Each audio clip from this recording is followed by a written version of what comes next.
gentlemen, welcome to the Dead Men Talking Podcast. It's me, the Jerry G, Greg to some, Mongo to you, Bushwhacking since 92. You know all that shit. It's Last of Us Day, baby. Joining me today is, of course, my co-host, and I'm sure soon to be Reggie Simpson Memorial Predictions champion again by the end of the fucking weekend.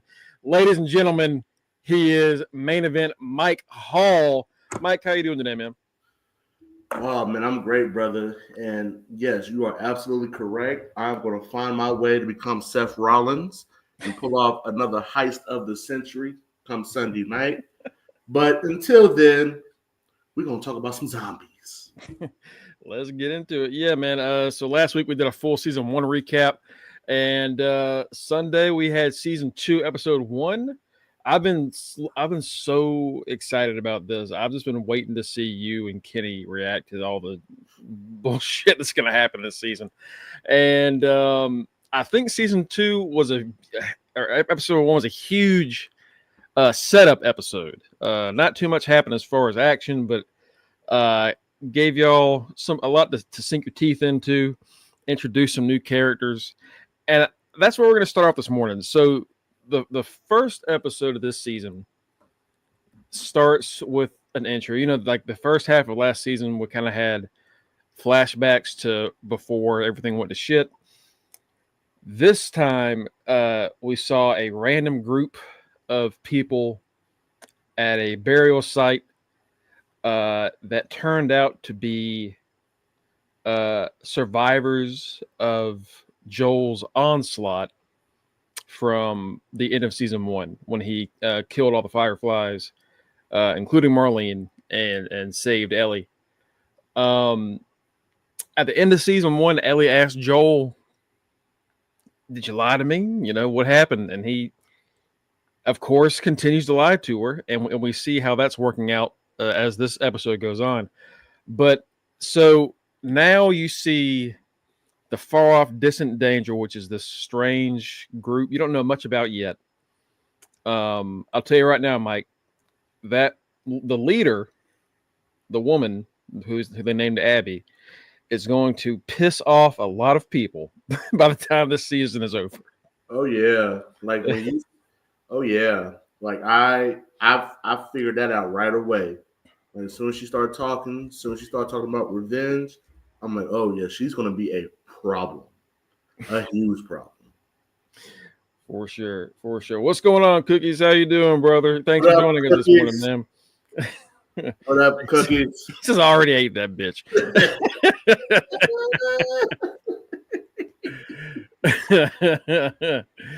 Well, you're on course, brother.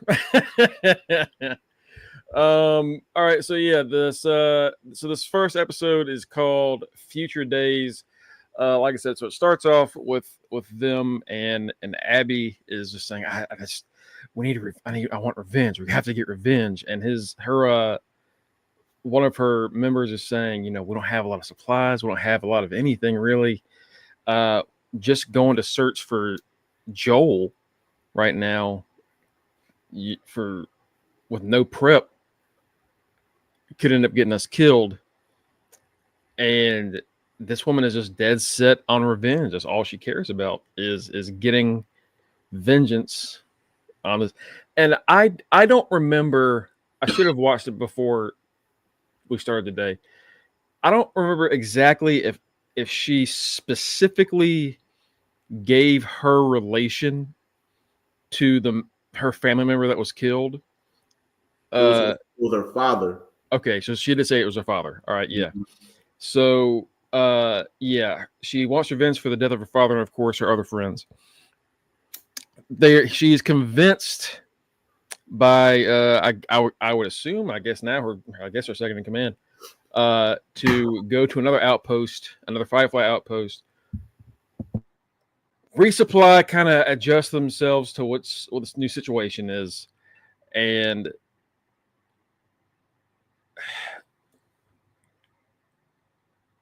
trying to figure out the best way to say, because I know things that haven't been said yet. I'm trying to like not say things. You know what I mean?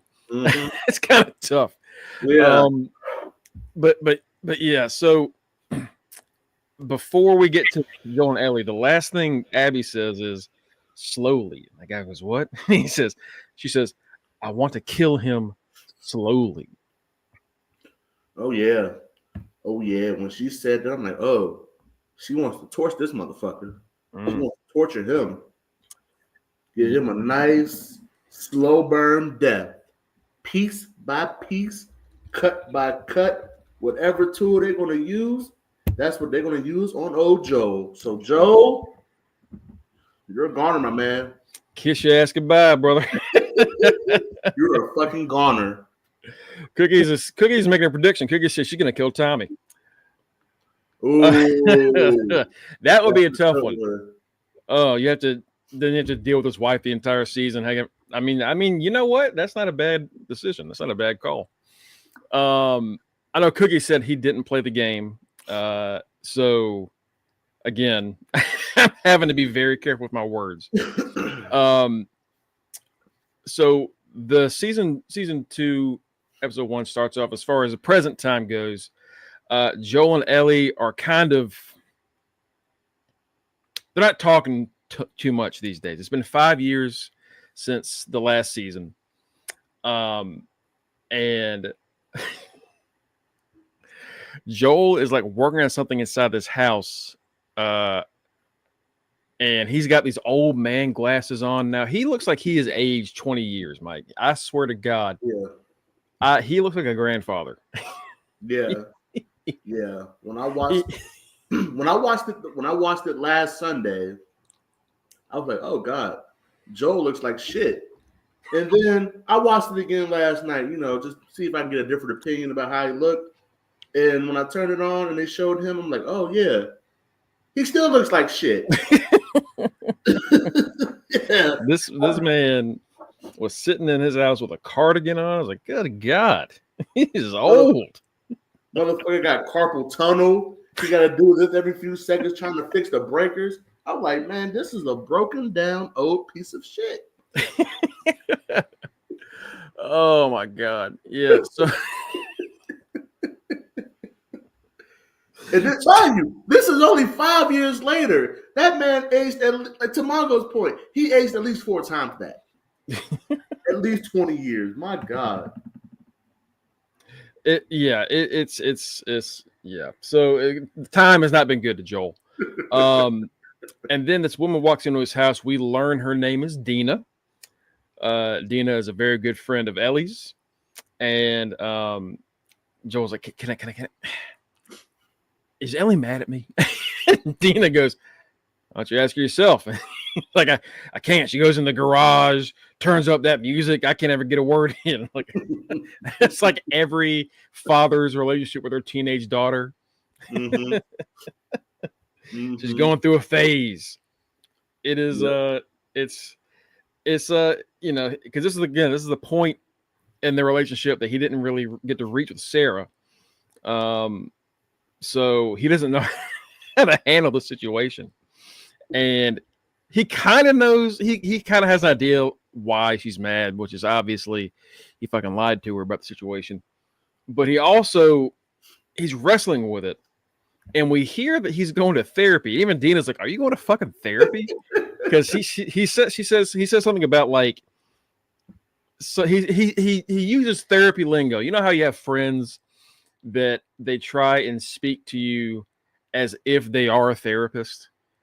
Yep. And they use certain words like, "Just talk to me as a real person. We're not in the fucking office. Like, just speak to me." So Dana's like, are you in fucking therapy? And he goes, "Don't tell anybody. Don't tell anybody." And Mike, I know we're kind of jumping ahead here, but he does go to therapy. And his therapist is Kevin's mom from Home Alone. Oh God, oh wow. Whoa. Yeah. Whoa. Didn't notice that, did you? No, the fuck I did not. Yeah. Wow. Yeah, which is a hell of a choice for a therapist. Wow. Mongo, It is 10:35 in the morning, and you have stumped me. And now, What's up, Batty? what up, Betty? And now, as I'm just visualizing her face, it sure the hell is her. Wow. Mm-hmm. Yeah. Oh my. Oh my. When I saw her, first off, so I'm I'm gonna kind of like try to blend in here's the changes from the games to the show. This one, I think in the game, this is like a male character, and they're not really too important. But this is they made it a little different. Mainly this woman fucking hates Joel. Like they're going back, and she starts drinking, like, and he's like, are you supposed to drink during therapy? And she says, no, but I'm going to. Mm-hmm. He pays her with weed. He he shows up the bag of weed, and she goes, what is this? Is this ditch weed? What is this? Stems and bush? He says, this shaking stems from my in high school. I'm like, she said that. I said, yep, I love her already. She's one of my favorite characters already. This woman is a fucking stoner. She doesn't want money. She doesn't want anything else. Pay her and weed. He's that ganja. I've never felt more connected to a character I've only known for 5 minutes in my life. Mm-hmm. Mm-hmm. Oh God. So, and she says, yeah, this other, whoever she was talking about, said he used to pay me in like really good, nice shit. He was like, oh, going to grow so much this time of year. Well, it wasn't a problem for him. Right. God damn. You're just slacking, motherfucker. And he's like, he's kind of talking, and he's like, do we have like a problem? And she goes, Joel, I know you had to kill him, but you killed my husband. Yeah. She's like, you know what? This is our 5th session, and I know you're holding something in. And you know what? So am I. So sometimes it's best to just say it out loud. And she said that shit. Yeah, you killed and murdered my husband. And when she said that, I'm like, and I know we've talked about this, in our chat and stuff. Like, well, they're a good guy, they're a bad guy. Joe's a piece of shit. When they try their hardest to reel us in as he is as being a sympathetic figure, this good guy, this father-like figure. But every time you're almost drawn into that, you get reminded, no, this man is a piece of shit. And this was just the latest reminder. Bitch said, I fucking hate you. Betty says he's an asshole. He is. He's an asshole. Absolutely. She's like, I know you had to do it. And I guess he got infected, I'm assuming. They didn't really specify, but I'm assuming that's what the issue was. Yeah. And she goes, I know you had to do it, but I fucking hate you. His face. He's just like, oh, I thought we were cool. I thought everything was hunky-dory. All I did was shoot your husband. What are you upset about? Well, she prefaced all that by saying, well, this is the first time that I had to spend my birthday without my husband in 41 years. Mm-hmm. And then you tie all that in together. It's like, oh, Joe, you piece of shit. Look what you've done. And then on top of that, you have the audacity to come into this woman's house, this dead man's house, for therapy. You fucking asshole. You had the fucking balls that you have, sir. Titanium. I'd have shot him. Yeah. Oh yeah. Oh my God. So she's trying to get him to just reveal, like, what the fuck? What is the problem? You clearly are hiding something from me. I can't help you as a therapist if you don't talk to me, which is true. A lot of therapists will tell you that, like, this only works if you're open. It only works if you talk to me. Like, I can't share this shit with anybody else. It's me and you. Right. If anybody, chat, if y'all have ever gone to therapy, that is probably the hardest thing a person can do, is reveal your personal downfalls and your mistakes to someone you do not know. It feels strange, but that's the first part of a breakthrough. Yeah. Which Joel is not close to yet. Joel, she says, "What is it, Joel? What did you do?" And she says, "I saved her. I saved her." And he gets up and leaves. So clearly, he still doesn't know if that was the right decision back then. And again, I want to stress, in the first game, they really hammer it home. Oh, these assholes have been doing this for a while. It does not work. They're just going to end up killing her. You're doing the right thing. In the second game, they're like, was it the right decision? Like they even go about changing the colors of the scrubs they were in. Because in the first game, they're like green and dirty and covered in blood. And then you see the flashback in the second game, they're in like these nice blue, clean scrubs. It's a nice hospital. Like, that's not what the fuck happened. That's not, wait a minute. First of all, where did they find fucking nice scrubs in a fucking apocalypse? Yeah. It's not like apocalypse happened yesterday. It's been like 20 years since it started. Who's producing these scrubs? Right, you're in this ravaged environment and you got some nice ass scrubs. Get the fuck out of here. And you see the tug of war that Joel is facing with. It's like, okay, fuck.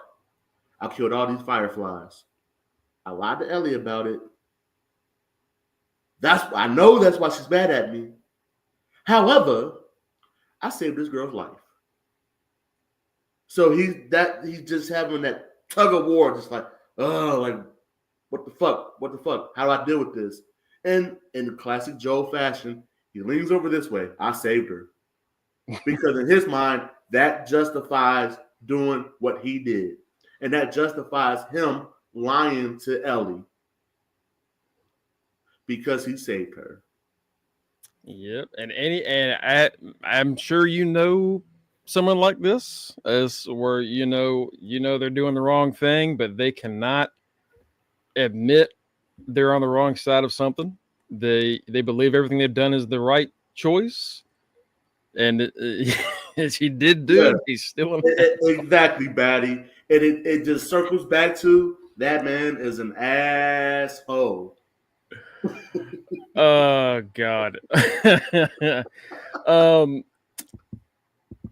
As far as Ellie goes, she is with Tommy. They're on some. They're kind of just walking around the perimeter of their area. They're taking out some clickers with a sniper rifle. Ellie's trying to just kind of work on her shooting and things. She's getting better, Tommy says, and then they're going to do go into a nearby town, kind of do a checkup on things, and Tommy tells Ellie, "Hey, we're gonna have you watch the gate instead of going on patrol." And she gets pissed off. Why the fuck are you doing this? And then Tommy goes, "He's just worried about you." And that right there is the whole issue in this episode. Is Ellie is upset, not just because of what happened about the lie from 5 years before. Joel is not able to let Ellie be an adult. Yeah. He can't let go. He can't let her handle things for herself. Yeah. And it's so funny because just to rewind back to the therapy session for just a hot second, he tells Gail, well, I'm just trying to figure this out. And this is the first time that, even I'm dealing with this as her whatever I am. Motherfucker, you're her father. Just say it. You're her father. These past few years, as you've been risking life and limb to help her, and she has done the same for you, you're her father. She's your daughter. Just say it. Because like Mongo just said, he's doing what any parent would want to do to their child who's grown up. Protect them by any means possible. Mm-hmm. Yeah. And considering his first daughter died in his arms, he's even more protective of Ellie going forward. Batty says every girl should deal with this with their father. I'm sure. I'm sure y'all do. I am absolutely, yeah. And I'm sure y'all are hell at that stage. Oh my God. Anytime Kenny's talking about his daughters, I'm like, oh my God. I thank God I don't have kids. uh him, my brother, and his guy, like, being a girl dad must be a pain in the ass. Yeah, so I was like, I want to go on the patrol. This is something that I think part of it is she kind of enjoys the violence. She really is happy to take those shots. When we see her on patrol, she's happy to go into a dangerous building. I think part of it is because since she's immune, she feels like she's invincible. Mm-hmm. She doesn't have to worry about being infected, so she can take a little bit more or less precaution. If she gets bit, not that big of a deal as long as there's no like mortal wound that she suffers, which happens later in the episode. But he's talking to Tommy about wanting to go on this thing, and he's like, I don't know, we'll talk about it. We see Joel talking with Tommy's wife.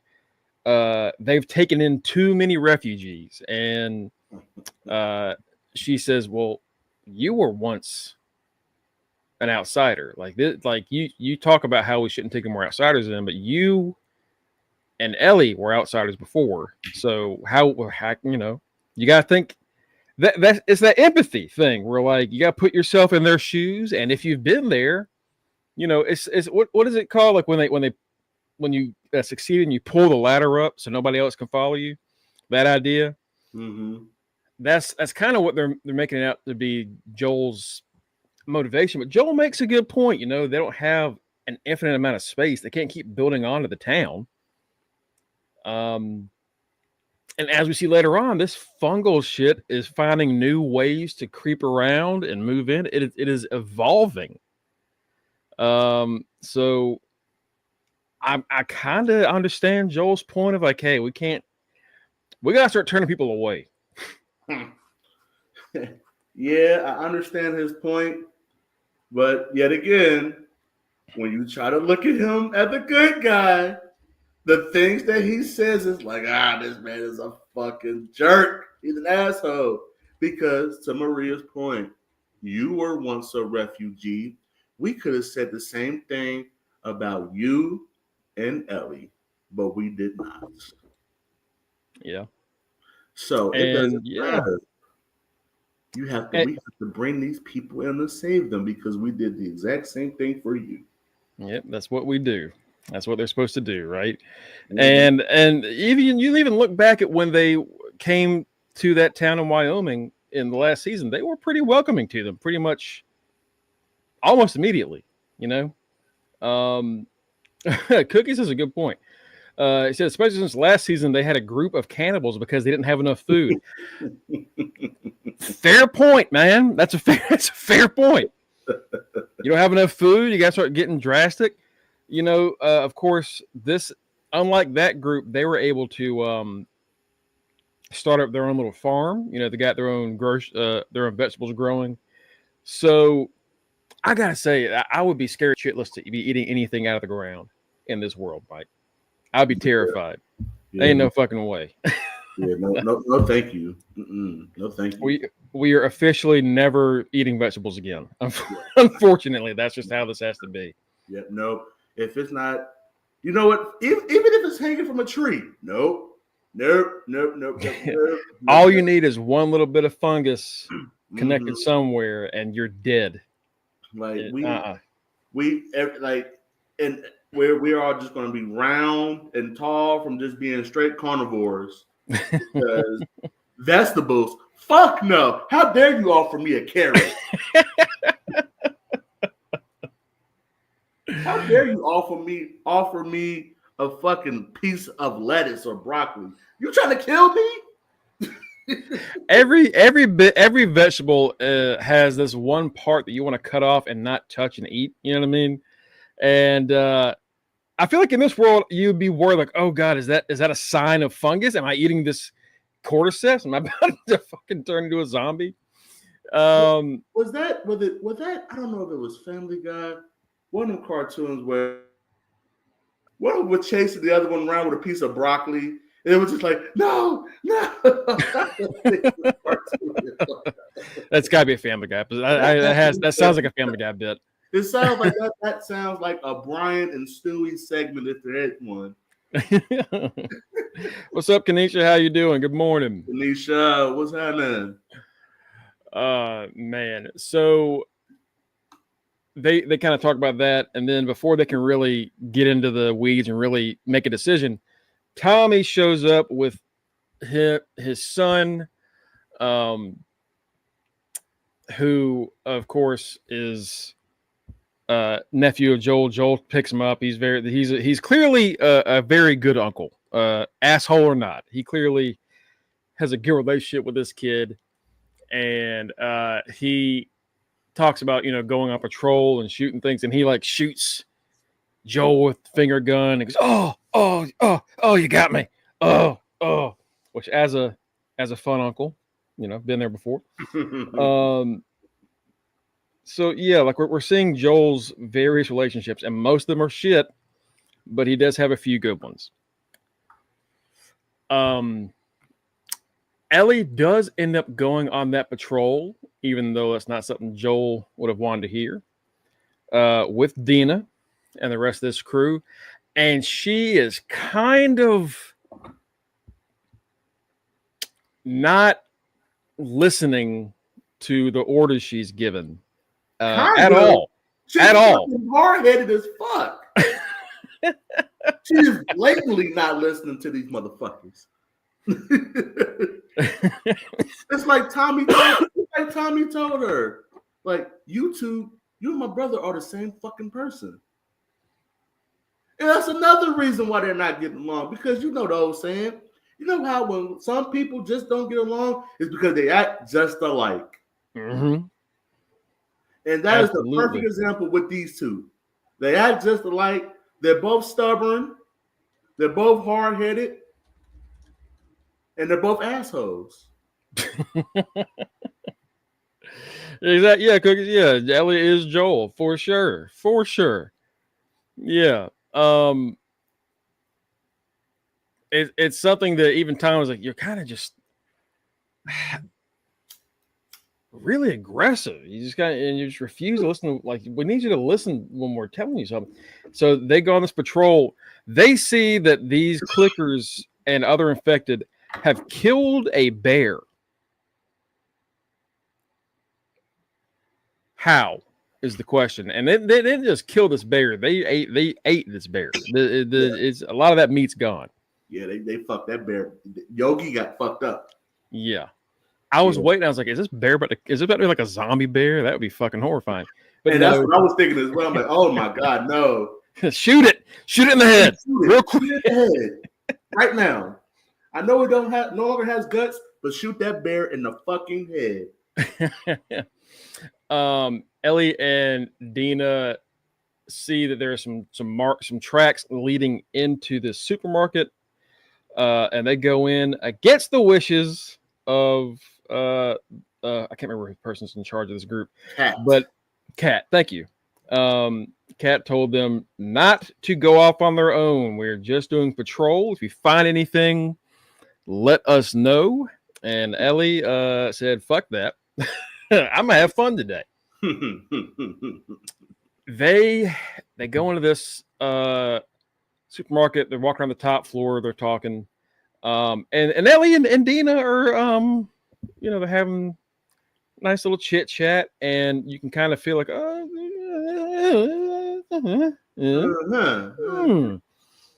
Ellie doesn't really notice it, but you can tell Dina's like kind of putting some moves on. Dina is also the ex of a mutual friend of theirs. God, what is his name? Jesse. I think Jesse. Yeah, Jesse. Jesse is a ex-boyfriend of Dina. And we even see Ellie talking to Jesse later on, like, "Oh, I think I'm gonna get back together." And Jesse looks at her and goes,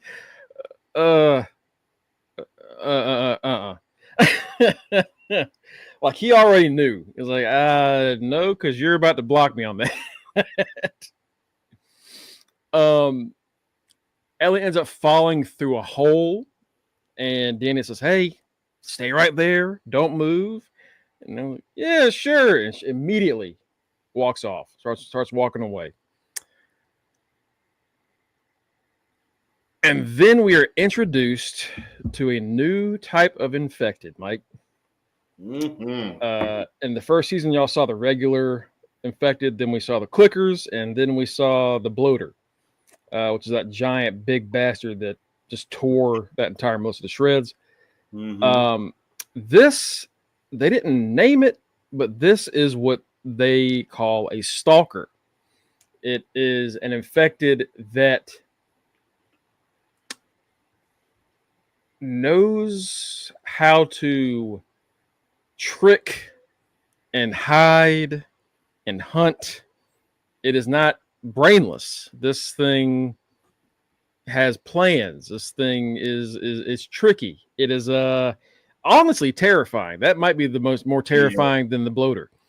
Yeah, it's funny. I'm glad you mentioned that because I was literally going to say that one is the brains of this operation. Mm-hmm. Yeah,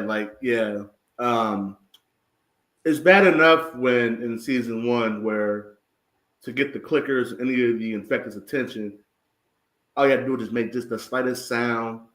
They notice it and they run straight towards you.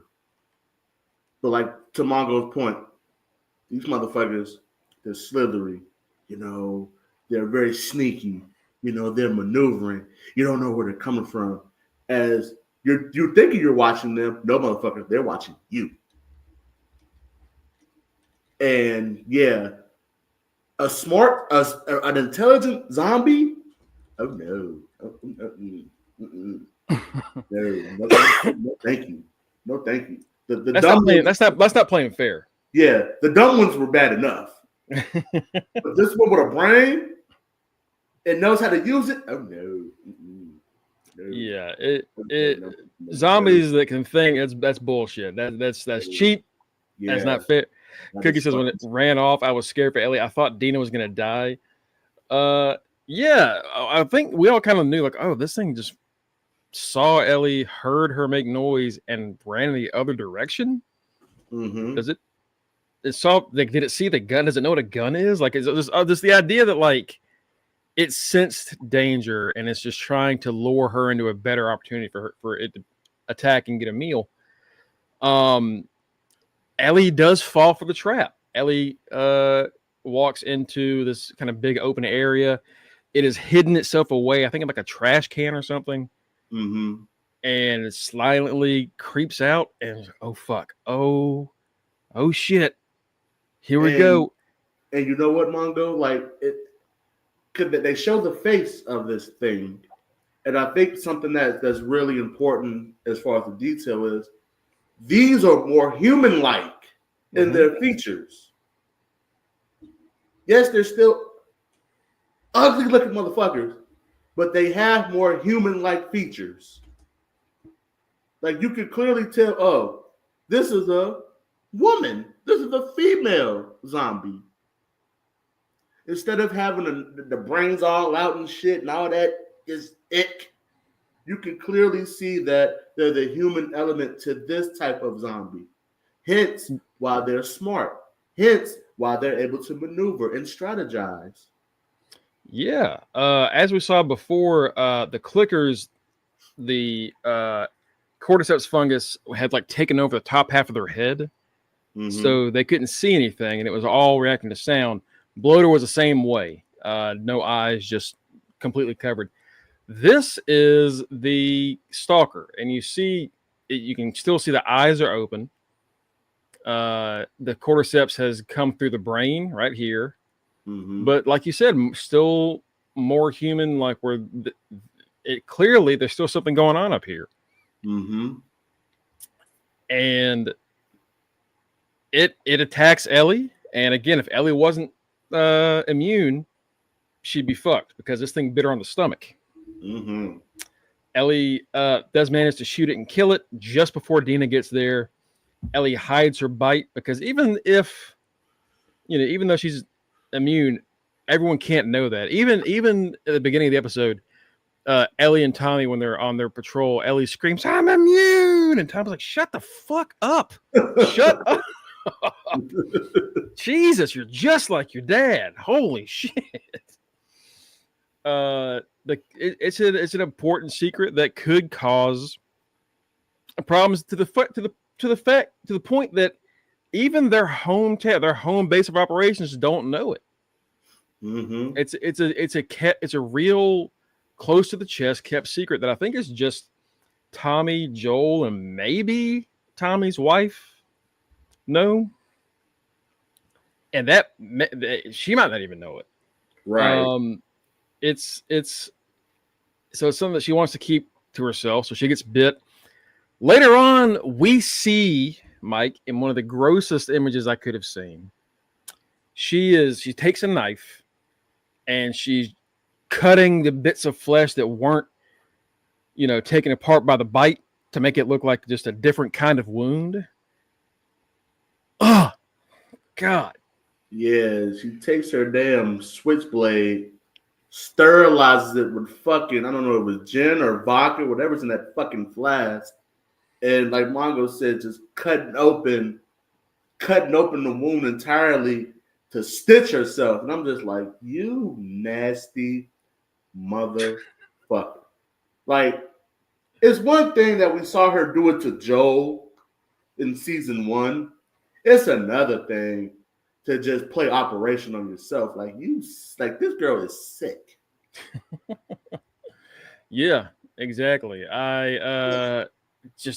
Jesus Christ. I would love to stop seeing shit like that. Between that and the fucking Sami Callihan match on Thursday, I've seen enough gore. I've seen enough gore for the week. I am gored out. As a guy that watches horror movies for comfort, for casual entertainment, I'm like, all right, had enough. I don't need any more. You know what? HBO, they're assholes. HBO, you're fucking assholes, because it's bad enough you traumatized us for over a decade with Game of Thrones shit. And then House of the Dragon and all the disgusting things that we saw from that franchise. Oh no, you just have to try to one-up it with this series. Like, you fucking asshole. Stop grossing us out, please. Please. Betty said I almost threw up. I don't blame you. I don't blame you at all. God. So yeah, Ellie is able to hide. We also see that she has a tattoo where her original bite mark was, which, couple questions. Who the fuck did that? You tell me y'all have a therapist and a tattoo artist here? What are the odds? Damn, I didn't think tattoos are going to be necessary for survival, but apparently y'all have tattoos. Okay, neat. And secondly, whoever did it had to have questions about the bite. Exactly. Which makes me believe that she doing her fucking self. And that makes her crazier. If you ever hear anybody doing their own tattoos, you're like, all right, I'm never going near that dude. And it's clinically insane. Well, this crazy bitch does her own stitches. That's true. That is true. They go before this council because they weren't supposed to go in that goddamn supermarket. And Kat rightfully was a little upset about it. And the council is Tommy, Tommy's wife Gail, and then the rest of the some other people. And they said, Ellie says, Tommy, if it was you and Joel, you'd have done the same damn thing. And Tommy's wife looks him dead in the eyes. She's right. What would you have done? And Tommy just goes, all right. I'm moving on. I'm not even gonna entertain this argument. Yep, you're right. I'm wrong. Whatever. I'm sorry. Okay, just go apologize to Kat, and then just. He just kept digging himself a hole, like, it's just different. How? It's just different. and you just see Maria give him the stare of death. Like, you motherfucker, are you serious? Like, you sexist piece of shit. I did not know I was married to a chauvinist piece of shit.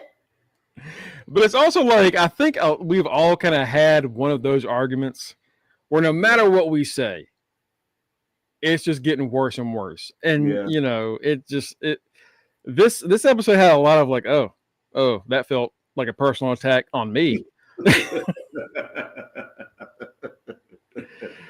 Especially with like a significant other where you just know you're wrong, or you're trying to just cling to anything, but you're just drowning. That's exactly what that shit was. I mean, she gave him the coldest side eye I've ever seen. I should have break when she looked at him. I'm like, oh no, Tommy, you in trouble, baby. You're gonna sleep on the couch tonight. Oh, absolutely. You're gonna spend New Year's on the couch. Absolutely. Yeah, see, Maria gives him the side eye, and he's like, whatever, fuck it. Okay, I'm sorry. I was wrong. Go apologize to the cat. You're fine. They'll also, I guess I did skip over this. The first thing we see Ellie doing during this episode is getting her ass whooped. Yeah. Yeah. She's fighting but they're just training. I don't know why you need to know a fucking cross arm breaker, Ellie, but all right, whatever. I don't know if that's going to be effective against infected, but lock that shit in. She got punched in the face and puts this guy in an armbar, and this is where we see Jesse for the first time. Jesse's like kind of watching them fight and trying to train them, and she goes, "You gotta get better at dodging shit." And she says, "I took the punch," and the guy goes, "I held back." You held back? Yeah, I held back. Why did you do that? Because if I didn't, I would have broken your face and you'd be unconscious right now. Mm-hmm. Like, damn, he held back and he still broke her fucking nose. She was bleeding. And not only did you tell us you held back, she gets pissed off at you. Don't ever do that again. I'm like, you fucking psychopath. But you know what he just said. Maybe we're gonna dodge first, then we'll get into the real shit. Mm-hmm. Oh god, but that's part of Ellie being stubborn, man. She's a real stubborn, and I think she's like 19 years old here. Yeah. Full blown. I don't have to do what you tell me. Going off to college, I'm getting out of this fucking town. Teenager.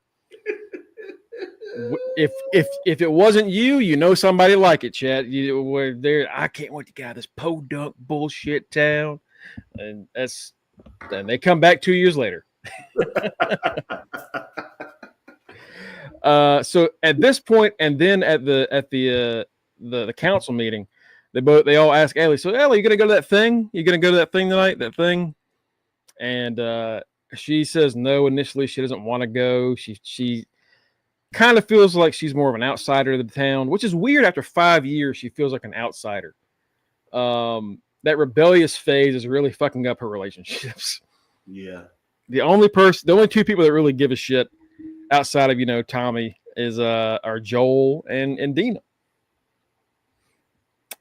But she ends up going. It's like a party festival thing, and they slash something else. But she goes there. She's talking to Jesse. Dina's out there drunk as shit, dancing. And I was like, Jesse, you two are going to get back together. I just know it. And Jesse goes, I'm currently looking at the woman that's taking her away from me. Mm-hmm. It's like they already had the conversation. Like, I'm sorry, Jesse. I'm gonna try a different thing out for a bit.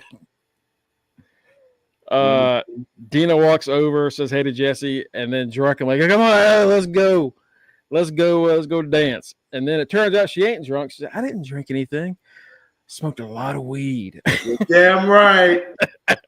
That girl was high off her fucking ass. She was ripped, my guy. Jesus, she was gone. And Ellie's like, they're staring. They start dancing together. Let them stare. Who cares? They get closer together. She keeps putting her hands closer, like down on her hips, trying to get in closer. She She is laying it on about as thick as you possibly can. And then she just goes for a kiss, kisses Ellie on the mouth. They have a little smoochy smooch. And then this big, old, dumb, homophobic bastard pops up.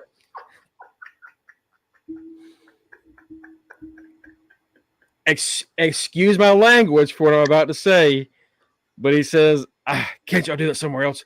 This is a Christian gathering." Like, first off, no, the fuck, it's not. No, we're past that.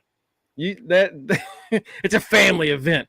And then he says, "Fucking dykes," and Ellie is about to beat this old man's ass, about to Krav Maga this motherfucker into the ground, and Joel hammers him from behind, lays him out onto the ground. "What the fuck did you just say? What did you say to my daughter?" And you knew the second he did it that Ellie was going to be pissed about it. Because again, it's Joel getting in front of Ellie's problems instead of letting her handle them herself. Ellie knocks his ass to the ground. They drag his ass out, and he goes, "Ellie, are you all right? Why the fuck did you do that?" And Joel's face. I've seen this on so. I have flashbacks to high school of like watching my friends get in arguments with their parents, where you're like, you're kind of being a little mean to your dad right now. He's just trying to help. Right. I don't need your fucking help, Joel. He's just his mouth agape. I just. Are you okay? I don't need your fucking help. She storms off with Dina. And yeah, that's essentially where we leave off. There are a few things we kind of glanced over, like Ellie's learning how to play guitar. Joel's teaching her. But it's, again, their relationship is so tense right now that they're just not really having time to talk. And at the end of this episode, we see the camera pan down outside of the building they were at, down into their pipes, down into this drainage ditch. Inside their territory, inside the walls, the cordyceps fungus is reaching in and growing. And like we saw in the first season, this shit works underground. It's like an underground hive mind. I don't know if you know this, Mike. There is a real underground connection fungus, and I think it's Michigan, that is like 2.5 miles long. Of course, it's in fucking Michigan. Of course. It is a huge underground, one connected thing. And we saw in the first season how it spreads. It goes underground and then it roots up and then grabs the dead shit, brings them back to life. Is that what they were doing like earlier in that episode before we see old ass Joe when they're pulling out those weeds and stuff out of that pipe? Yeah. That makes yep. Because as that fungus towards the end of the episode showed, I'm like, okay, that's what they were trying to stop, or that's what they were preventing. So, but yeah, it's bad enough that fucking state produces the Michigan Wolverines. Now they're producing deadly ass fucking fungi. Way to go, Michigan. Way to fucking go. Yeah. It had to be Michigan. But yeah, so we see Batty does fuck Michigan. Yes, Batty. Fuck Michigan. This is the Michigan Hate Podcast. We'll change the name. But yeah, no, so yeah, we are seeing that, and that's a terrifying thing, Mike. That, like, you know, they have their pipes working. This is an area that has like running electricity and running water. But what if your running water has that shit in it? Yeah. Oh my god. Yeah, man. You have your running water, your electricity. That shit could seep through your fucking walls in the middle of the night. Let me get a swig of water. That shit just turns green, or you got some fucking stem from the fungi just waiting in your goddamn sink. Yeah. Oh my God. Oh no. And it's middle of the night. You just like a drink of water. You don't even notice it's in the cup. Then you drink and you see it, Oh and you just no. realize, oh, I'm dead. This is. I said last week, and stupidly, I said this last week that I was prepared for this season. No, I'm not. I'm horrified. As you should be. I am horrified. I am petrified. I am terrified. Any fied, I'm that. Just fight in general. Yes, I'm just fied. No. Yeah. So yeah, we got to see a new kind of infected, which is terrifying. And again, it's like I said before, it's all connected. It's a hive mind of creatures and that fungus in the ground. So that makes you think like, fuck, can those things work with the underground colony?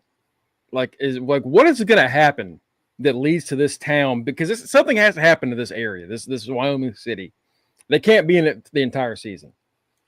Right now, we don't know if they're going to go anywhere because the first episode was we got to go find Tommy. We got to go take this girl to this point. Immediately, they were leaving. Here, they're trying to just maintain life. And as we've seen in any kind of post-apocalyptic show, movie, book, what have you, never works out. Never works out. The only time that was working out was Frank, Bill and Frank. They got to live to their old age. Yeah. That's it. They got to die on their terms. Everybody else has to have a horrible fucking death. Jesus. We also see Abby's group possibly arriving outside the gates. So shit feels like it is about to hit the fan right now. It's about to go down. That community in old Jackson, Wyoming is about to experience a fucking ambush. Oh my God. It's gonna be bad. What are your expectations for episode 2?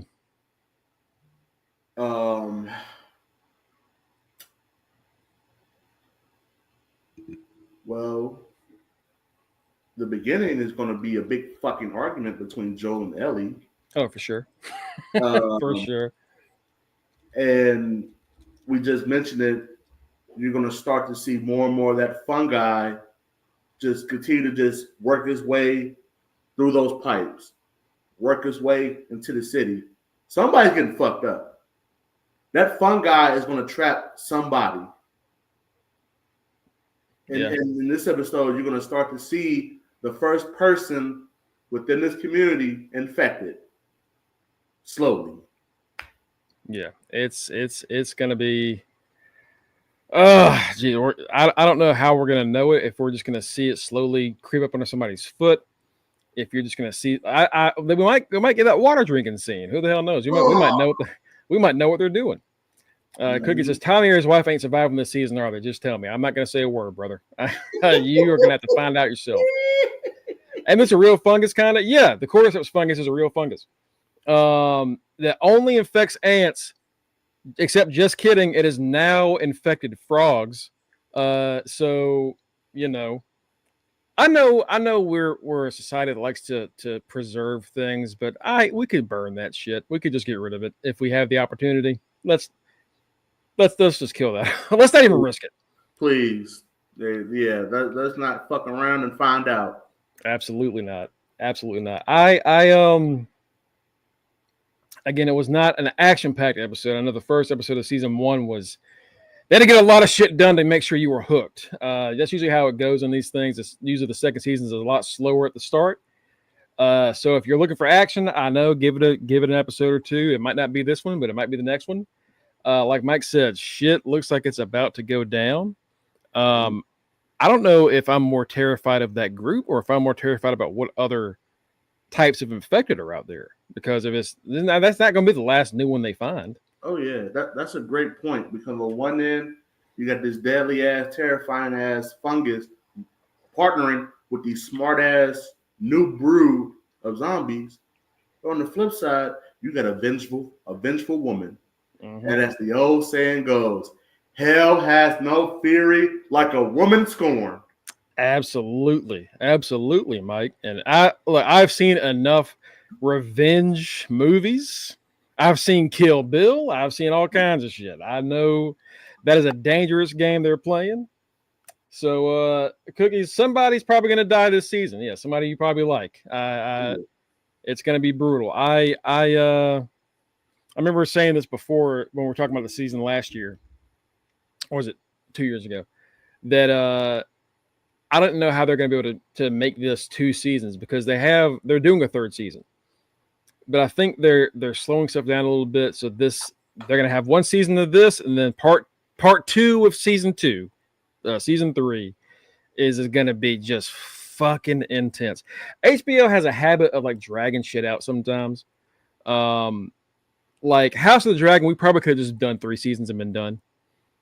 But I kind of appreciate the extra shit they do. Some people don't. Some people like it to just be wrapped up fast.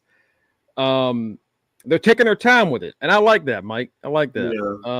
We only get 9 or 10 episodes a season anyway, so exactly. Like I love it. To your exact point, folks, we just gotta be patient. That's like you just mentioned House of Dragons. A lot of people they didn't care for seasons. I loved it because it's strategy.